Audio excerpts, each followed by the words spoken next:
Brian, we as a business have been giving these kids a lot of coverage. All the networks have in some way or another. And as I was mentioning in the last segment with Connie Mack, gun policy is boring, right? So it doesn't get a lot of TV coverage. It shouldn't. It is boring. I understand that. But the policy is the tough part.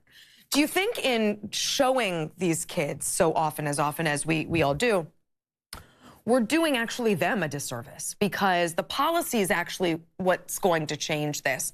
The passion, I fear, will just sound like noise after a while, and people will tune it out. Disservice is a strong word, but when I was interviewing David Hogg only 10 days after the massacre, there were a few times I wanted to jump in and say, let's correct that fact. That's so interesting. Let's make sure we're more. And one of the times I did, and other Okay. times I did not. And there's always that balance. Yes, How many it's a very times you're going to tricky interrupt? thing, because this is a victim on one hand who is entitled to his own emotional response. Yeah. But at the same time, as news people, when we hear something demonstrably untrue, Right. you want to go in and say, but when he that's called not right. Dana Lash, the NRA CEO, interrupted and corrected that. But there are other times when I think all of us can agree. Any of these students, any of these parents, we want everybody to be as well informed as we can about the contours of this debate. I think we have to recognize where David Hogg and Emma Gonzalez are coming from. There has been this increase in the lethality of mass shootings in recent years in this country. The so-called top 10 list of horrors is very, very ugly and very recent. And so I can see where these students are coming from, saying this is getting worse. It's not just that there are 90-something people that die a day from guns, mostly from suicides. It's that the mass shootings are getting worse. And I do think they are trying to awareness of that. And I just want to say one thing. The marches was so far beyond the students at this point. Here in New York, across the country, Emma Gonzalez, David Hogg, they're going to continue to get attention.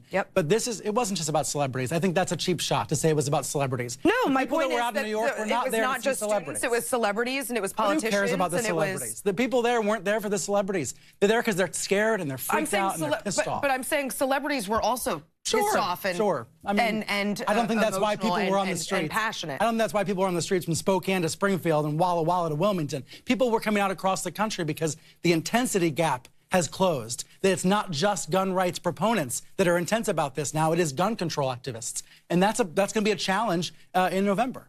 Okay. I mean, this is rarely. You don't think the intensity gap is closed, and we saw that over the weekend?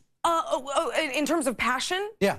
Sure. That's what I mean about passion. passion. But as we've seen with this particular issue, the policy part's very hard, but the the politics. People who are for Second Amendment are single-issue voters. They will turn out for this. The people who are not, this is not a big driver, especially in a midterm. I just don't know you're going to see it. But Andy, let me get